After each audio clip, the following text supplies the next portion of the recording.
Nestled in the shadow of its imposing, now abandoned keep, sits the dwindling riverside village of Weepstone. But things were not always so. For in times gone by, a man from the east, known only as Raal, grew to power, waging a relentless campaign westward.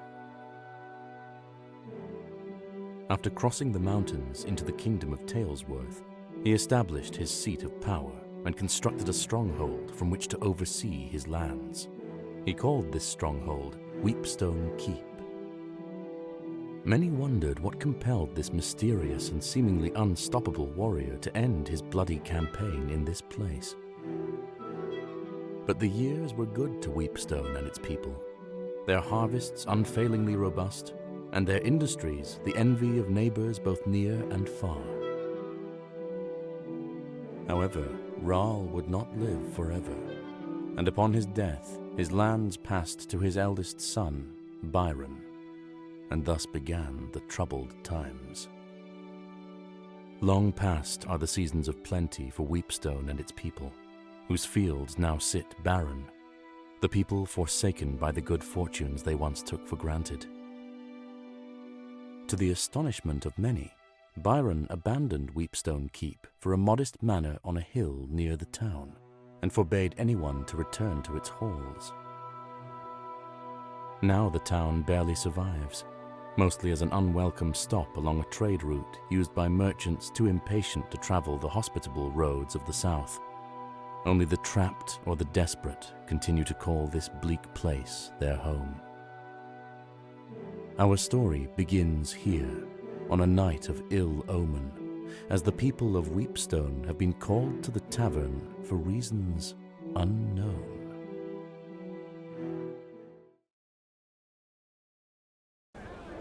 Good people of Weepstone, I've summoned you here to discuss a matter of grave importance. My brother and your lord, Byron, has fallen ill. He is rarely conscious. His nights are fraught with fevered dreams and terrible. In his half-waking state, he mumbles incoherently of Weepstone Keep, the castle that our father built, our childhood home. I can only hope that it is there where answers may lie. Are there any among you willing to delve into that forsaken place to find the source of Byron's torment? I will not lie.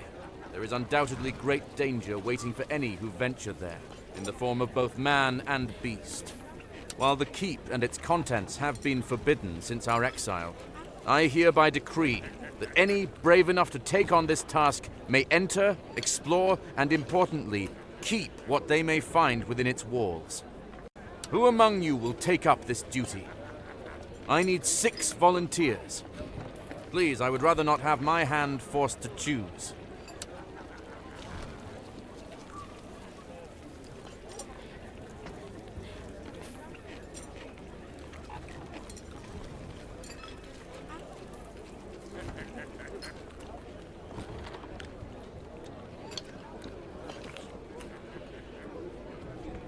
It is beyond me to make this choice.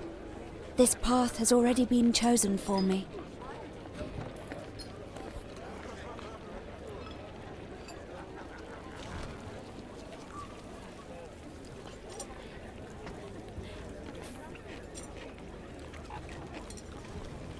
Okay. What's the key?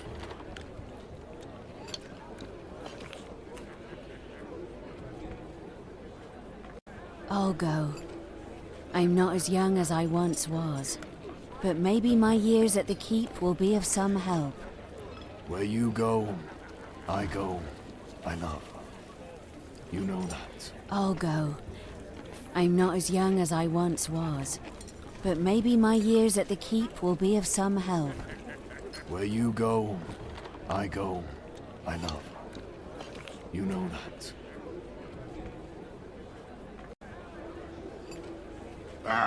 I said I would stick to plows and horseshoes.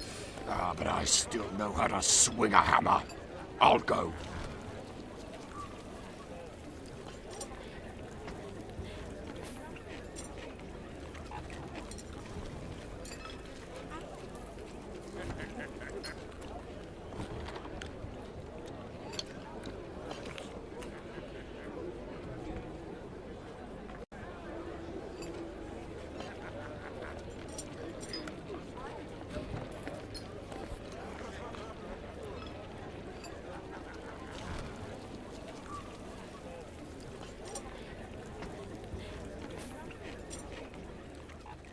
And so the unlikely party set out for the keep, arriving at the gates just as the evening light began to fail.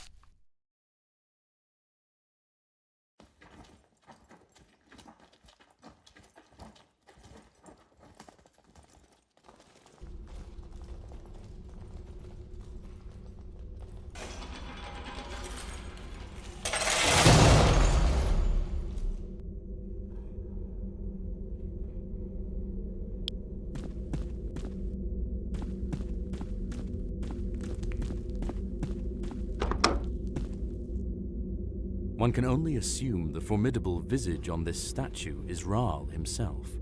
There seems to be something missing from this statue's hand, as though it's meant to grip an object.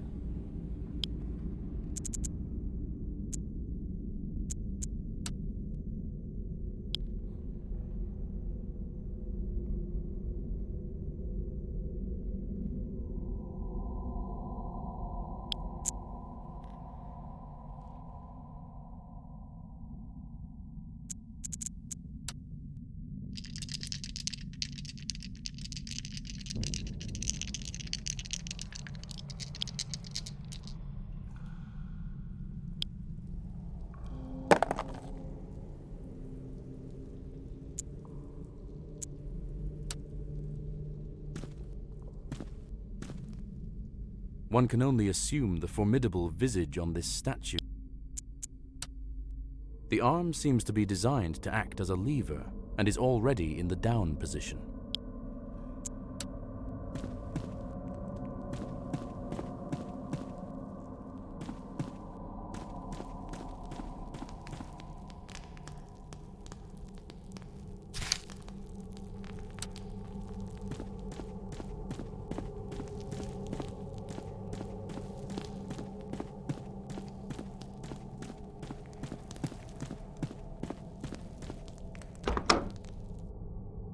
This stately but smaller hall seems to have served as a gallery of sorts.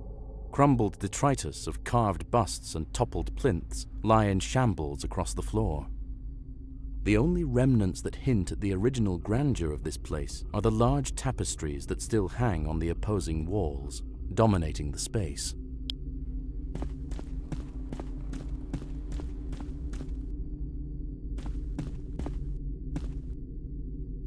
Before you spans a great mural dominating the entire stretch of wall. A man, most likely Rahl himself, sits astride his great warhorse.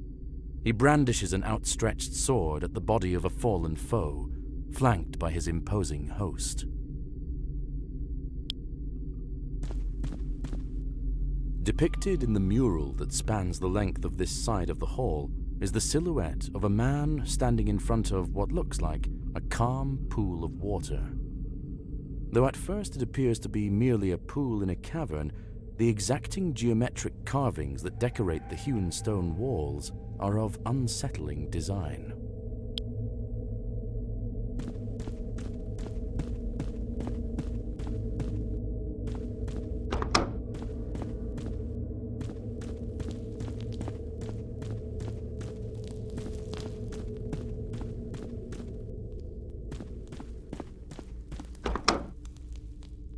The large forge at the center of this room seems long dormant, but the smell of coke and coal still permeates every inch. Crates, barrels, and scattered ashes are scant reminders that this was once the beating heart of the keep.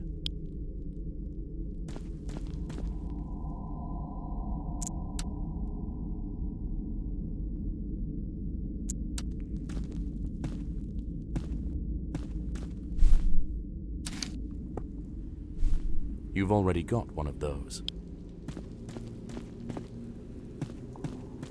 You lean in, lighting the forge with your torch. It is indeed lit, but only just.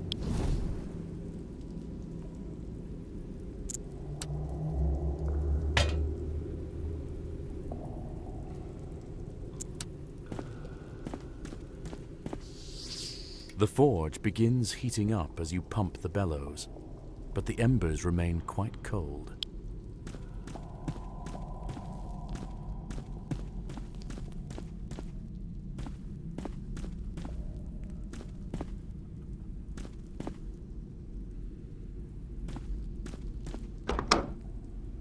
A filthy, disheveled man holding a knife cowers in the corner while eyeing you cautiously. Makeshift bedding and various personal effects lie in disarray. The smell is pungent. What are you lot doing in here?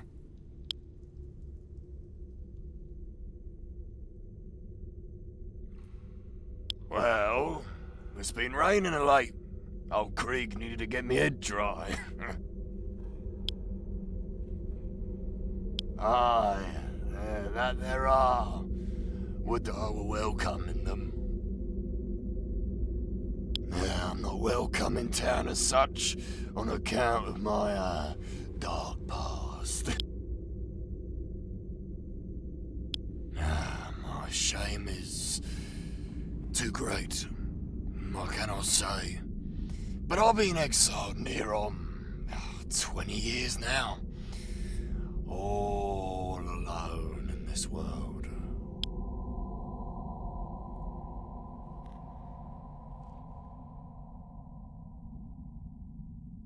No, would that I were. Old Raw never had to sleep on musty straw and lap up rainwater to slack his thirst. Sure.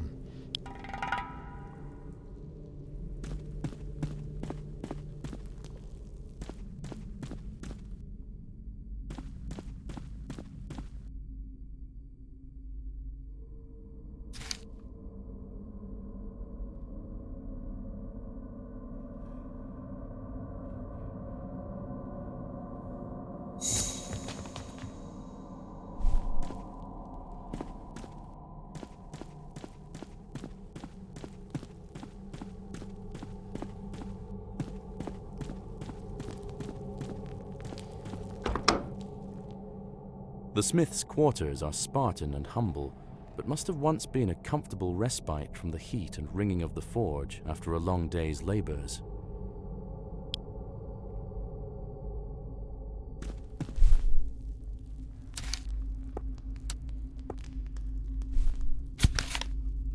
Oh, I'm a daft, blasted idiot. I just can't seem to keep my head on straight anymore these days. 1.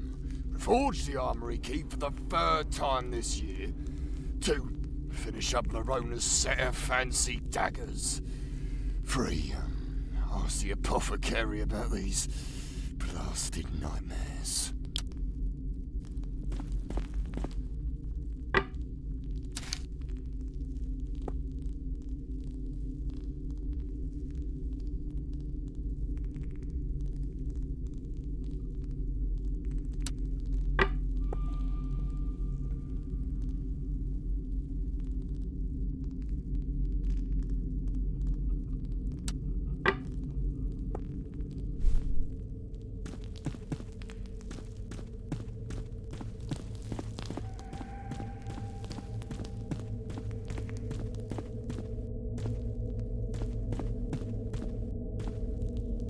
This door is locked and won't.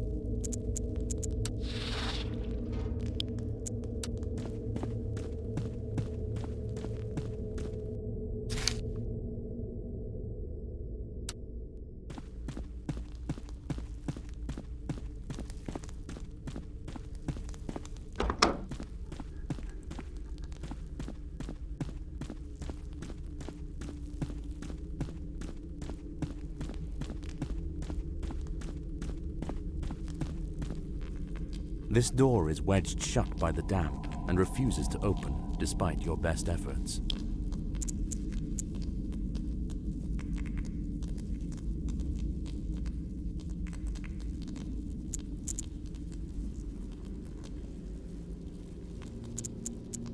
Your weapons and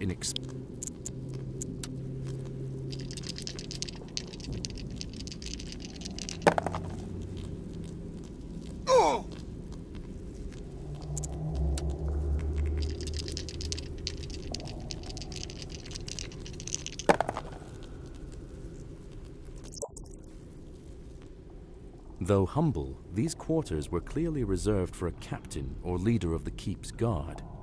The contents of this room appear mostly untouched over the years. as various papers and a book sit undisturbed upon a wooden desk.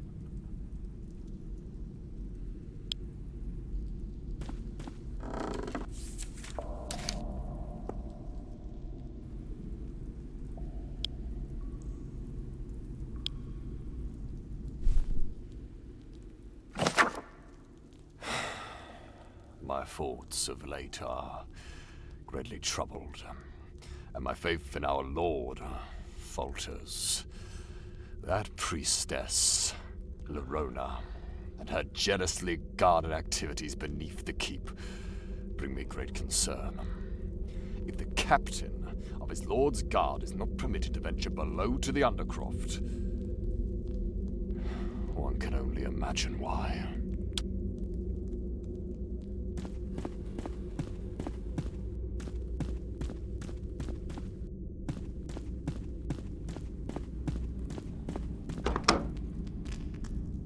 Spartan beds and matching foot chests hint at this room's use as a barrack of some kind. The ravages of looters and time have been unkind, leaving it in shambles. A makeshift structure built from bed frames dominates the rear of the chamber.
The sound of small boots disturbs the quiet of the room as small figures burst forth from the haphazard barricade.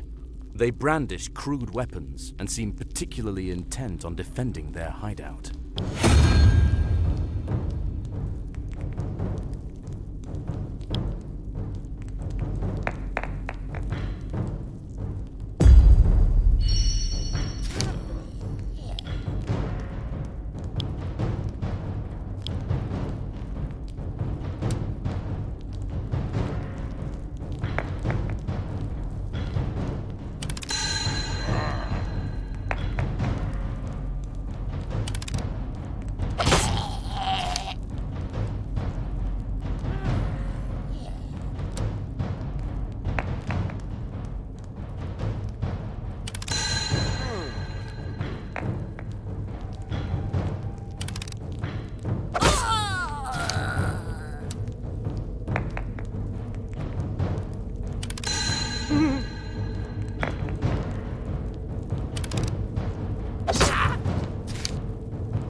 A grinding noise, followed by the sound of metal scraping on stone, echoes from deep within the keep.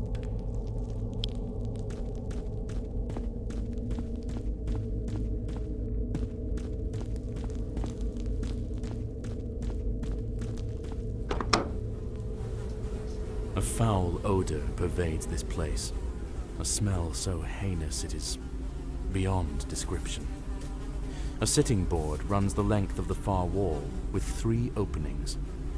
Despite the buzzing flies, you hear the faintest sound of rushing water that seems to be coming from the farthest hole.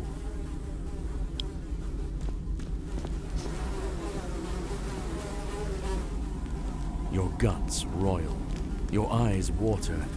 Whatever faith you have is tested by the putrid fumes that waft from this unholy maw. Shockingly, the latrine is not only quite full, but its contents are surprisingly fresh. A glint of gold sits just out of reach, atop the muck.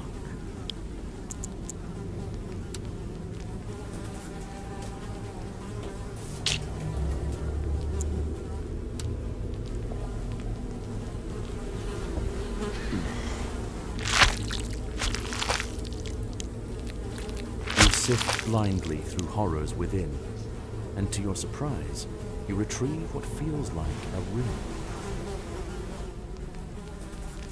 You emerge from the hole, smelling foul and feeling quite ill. Let us see if you are poisoned.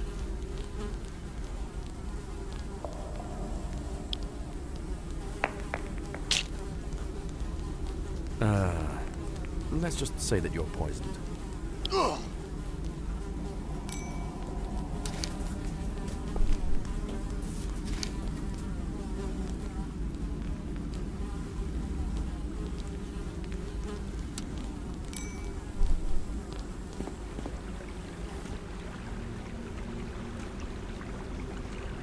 As you approach the middle latrine, you are blasted by an odor beyond words.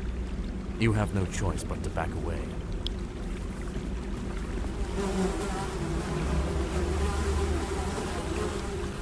Peering into the opening shows a drop that leads out of sight and into absolute darkness, farther than any sane person would attempt to climb, unless, of course, they wished for certain death. You hear the sound of rushing water coming from below.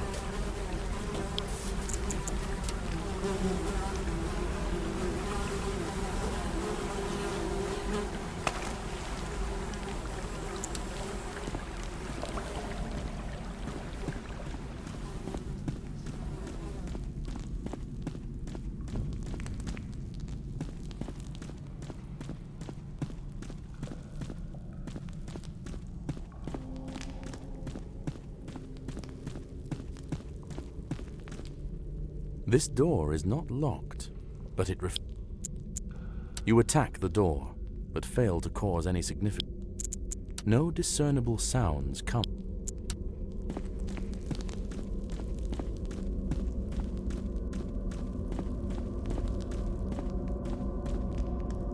The party lifts with their combined might, but can do little to move the steel portcullis.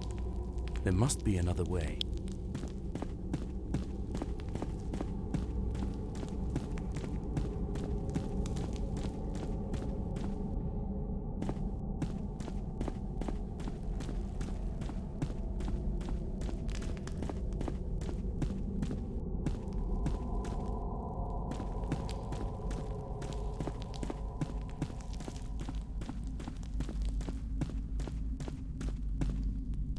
This door is locked.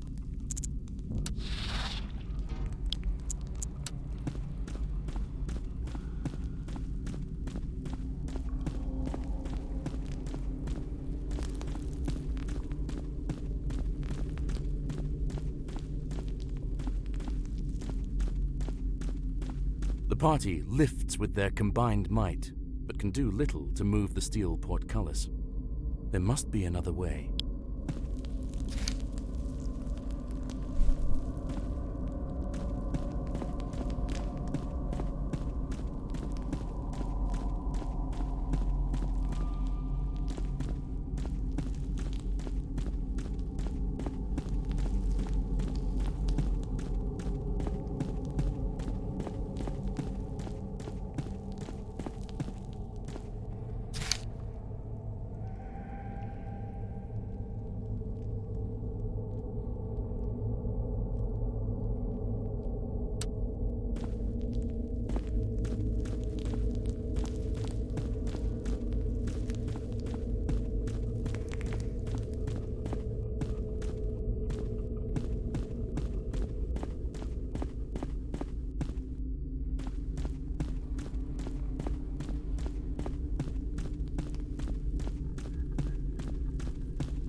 One can only assume the formidable visage on this statue is Rahl himself.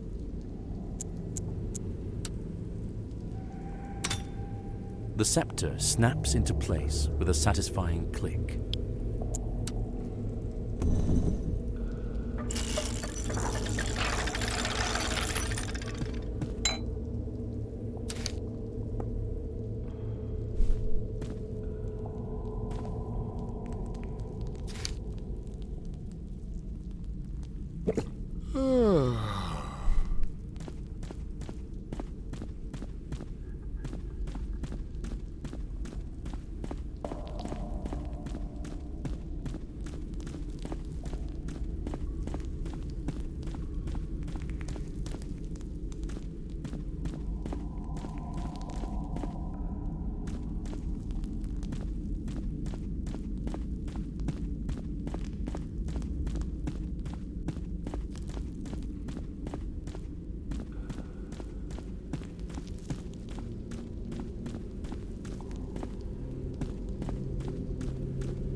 As more air pumps into the forge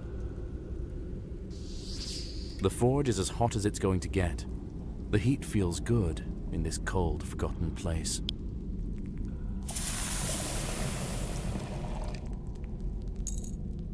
As the ingot begins to melt, the steel slowly oozes into the mold. After a few minutes, the newly forged key is just barely cool enough to handle.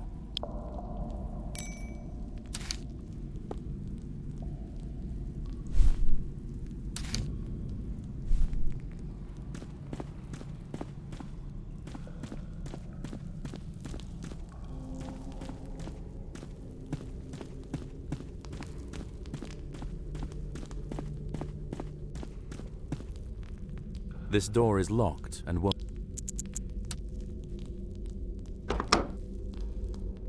Your entrance startles the large, scuttling creature that seems to have been nibbling on what remains of an axe blade. It rears up in surprise, emitting an eerie, chittering noise.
The earthy smell of rusting metal and leather gone to rot fill this chamber that clearly once served as an armory.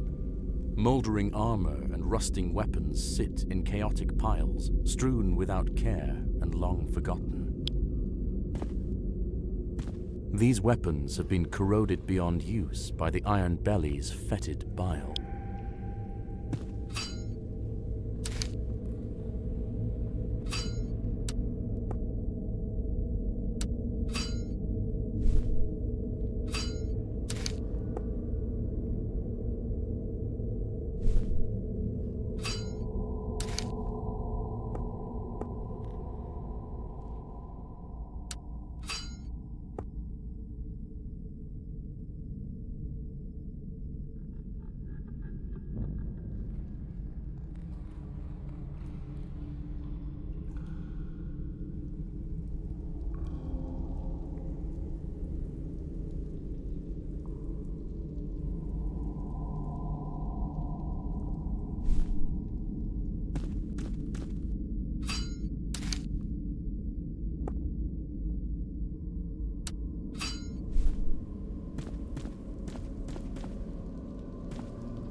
grinding noise, followed by the sound of metal scraping on stone, echoes from deep within the keep.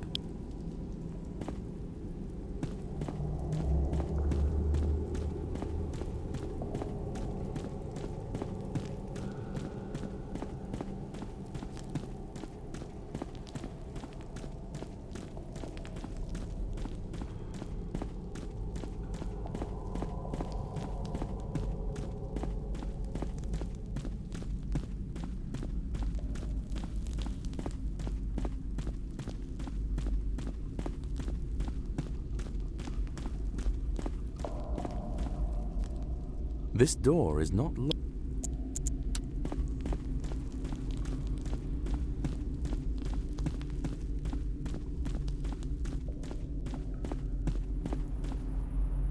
A large, barren courtyard opens before you, complete with mature trees and cobblestone walkways. As you cross the threshold, a sprinkling of pebbles and dust rain down from above.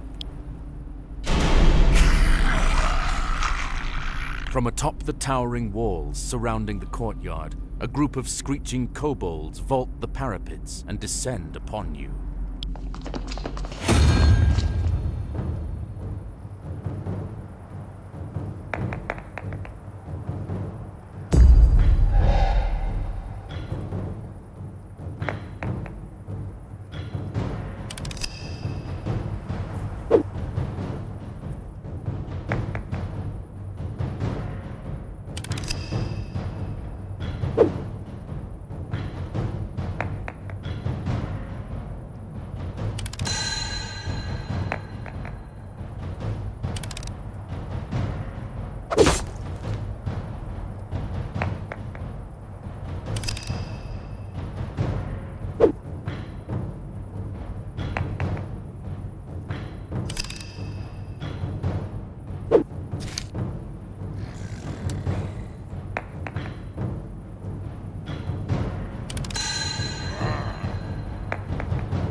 Despite your best efforts, the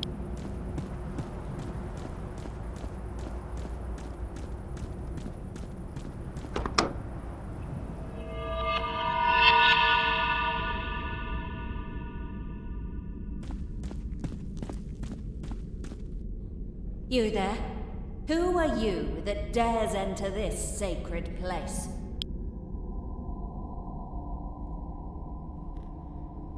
I find your hubris amusing. I would see you clearer. Come closer. Now. It would be rude to not introduce myself to guests. I am Laronia, the ever-faithful. You say you've come on behalf of Byron. How does he fare? Still a craven, I presume? I know him well, as he does me. I don't know that he speaks of me often, though. I am untroubled by what fools do not know, but they make such bad company. Time to remedy that.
I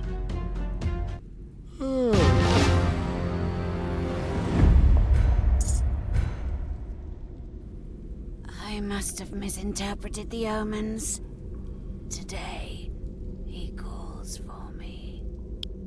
It matters not. I am only a servant in his grand designs. It has already begun. And with that, the spark of life fades from the mad priestess, leaving behind naught but a dead-eyed rictus.